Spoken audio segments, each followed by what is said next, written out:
good afternoon, everybody. Bonjour. I am Sarah Lehtinen, and I teach French 3 and French 4 for Excelsior classes.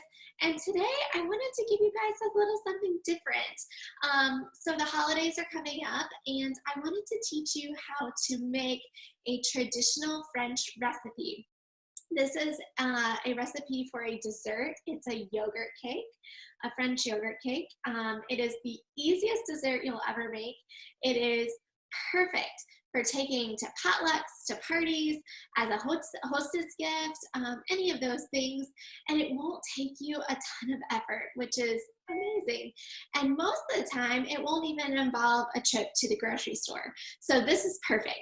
I'm using a recipe that I've adapted from one that I read in the Washington Post several years ago, but I've kind of changed it a little bit and made it my own. So this is my yogurt cake recipe for you. The first thing you're gonna need to do is preheat your oven to 350 degrees. I already have mine preheated, so that part is taken care of. Super easy. You're also going to need a loaf pan. Mine is nonstick, so I don't technically need to butter it or anything, but you will be sad if you don't butter it just because it adds a little extra flavor. So make sure you butter your pan generously. It really does make a difference. Also, what you're going to need, you're going to need half a cup of plain yogurt. I already have mine out here, and I'm using a low-fat plain yogurt. You can use Greek yogurt, you can use full-fat, you can use non-fat, whatever works for you, whatever you have. Mine is just a regular low-fat plain yogurt. You're also going to need a half a cup of mild oil, like a mild olive oil, a vegetable oil, even a coconut oil would work for this. You'll also need a cup of sugar, 1.5 cups of flour, 3 eggs, 2 teaspoons of baking powder, 1/4 teaspoon of fine salt, 2 teaspoons of vanilla extract, and then for mine, since I'm making it more holiday, I'm gonna add some cinnamon. So I usually don't measure cinnamon, I just sprinkle because I like cinnamon a whole lot, so it doesn't matter if I over cinnamonize it. But for you, if you wanna measure it out, usually a teaspoon is pretty good. So let's get started. I'm gonna start right away. I have a stand mixer, but I make this by hand all the time. I'm just using the mixer for time. I already have my cup of sugar in here. So start with your cup of sugar in your stand mixer. So that's there. And I'm also gonna, in a separate bowl, go ahead and mix in my 1.5 cups of flour. That's in there. My 1/4 teaspoon of salt. And my 2 teaspoons of baking powder. That's in there. And I'm just gonna take my spatula and just mix it up. It doesn't have to be perfect. You're just trying to combine those ingredients together. All right, perfect. Now, next step, I'm gonna go ahead and take my yogurt and I'm gonna add it to my sugar that's already in my stand mixer. So I'm just adding 1/2 cup of plain yogurt to my mixer. All right, and there we go. Easy, easy.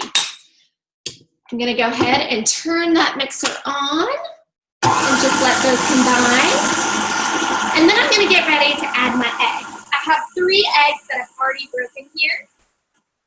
And I'm just gonna add those one at a time to make sure that they all get fully combined. So I'm ready to start adding my eggs. Go ahead and add 1. And I'll run the mixer in between, just lightly.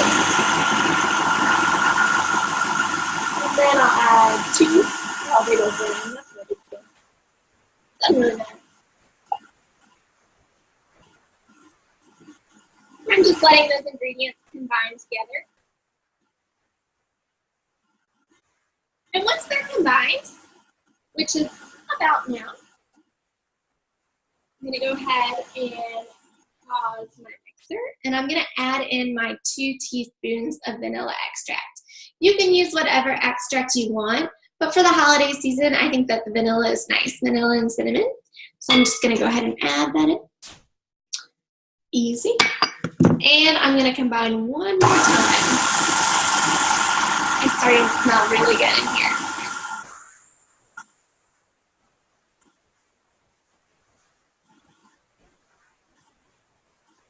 Perfect. Okay, so the next thing I'm going to do is I'm going to add in my dry ingredients. So this is my flour, baking powder, and salt, so you remember. So I'm just going to add it all in at one time. Makes it simple.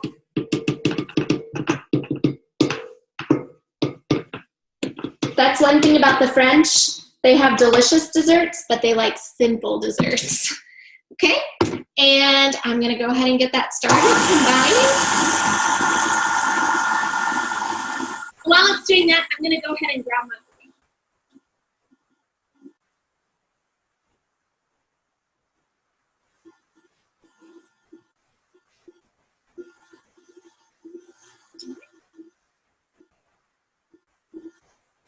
Almost there. So if you remember, I needed a 1/2 cup of oil. I have an olive oil right now, but it's a little spicier, so I'm not going to use it. I'm going to use a canola oil instead. It'll work just fine. There won't be much of a difference. And I'm going to just go ahead and use the same measuring device that I used for my yogurt. A little more yogurt won't hurt the oil. Remember, I need a 1/2 cup, so I'm going to be ready to add that in just a second. Okay. Perfect. All right. So when we add the oil, this is the hardest part of the recipe. We want to take our spatula that I used before, and we're just going to fold that oil in, okay? We're trying to just make it a nice, shiny, smooth batter. I'm going to go ahead and just take my whisking attachment off. Perfect. Ooh, get all that good, yummy batter off of there. All right. And now I'm just going to whisk in my oil.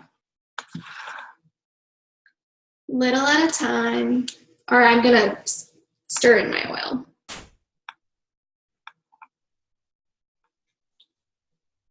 All right. And if you're not perfect at this part of the recipe, that's okay. I'm not either. Again, this is just an easy recipe. So I'm just stirring in that oil. And it's going to get really shiny. It'll look really oily, and you're going to say, what on earth has she told me to do? This can't be right, but I promise you it is, and you will not be sad. And my last thing that I'm going to do is I'm going to add in my cinnamon. So again, I don't really measure, but if you're a measuring person and you want to measure, you totally can. Again, about a teaspoon is about right, but I just kind of sprinkle until it looks good to me. And then till it smells good and looks good. And then I say, oh, I think it's ready to bake. Other recipes that I've seen have added fruit at this point, and you can certainly do that if that's your style. I tend to not like fruit in my cake. I like to serve my cake with fruit. But again, you can do whatever suits your fancy. I'm going to just add a little more cinnamon. It might need it. All right. So once all your ingredients are well combined, I'll try to show you a good picture of what mine looks like. So I don't know if you're going to be able to see this very well, but there you go. That's what mine looks like. It's kind of shiny, and it's also a little thicker than you might anticipate. So don't worry if it feels that way to you. Now what I'm going to do is I'm going to pour it in the loaf pan, and then I'm going to throw my loaf pan in the oven Remember, it's at 350 degrees. So I'm gonna put it in there for about 50 to 60 minutes. So it bakes for a long time, 50 to 60 minutes. And then I'll pull it out when it's golden brown and there's no residue on my tester. So I'm gonna go ahead and put my batter in my pan and then pan in the oven, and then I'll see you guys back here in about an hour. So good luck on the baking part. It's really simple. Hi again. So it's been about 50 minutes and I have just pulled my French yogurt cake out of the oven. It's still hot. So I'm going to try to show you what it looks like. So you can see it's nice and golden on the top. It's beautiful and it smells delicious. So yeah, that was so easy. I'm gonna let it cool in the pan for just a few minutes and then I'll flip it out onto my cooling rack, let it cool the rest of the way. There are so many ways you can serve this. You can slice it and serve it with fresh fruit, which is my favorite way to have it. You can put a glaze on it if that's something that you enjoy doing. As I said before, you could have baked fruit into the cake, which is also quite good. You can sprinkle the top with powdered sugar for an added touch. And it's really, the possibilities are endless. It's a delicious basic cake for anything that you need it for. And it's French, which is even better, and it's homemade. So I hope that you have fun with this recipe. I hope you're able to experiment with it and make it your own. And I hope that your family loves it as much as my family does. So from all of us, Joyeux Noël, Merry Christmas, and have a great time baking this season. Thanks. Bye.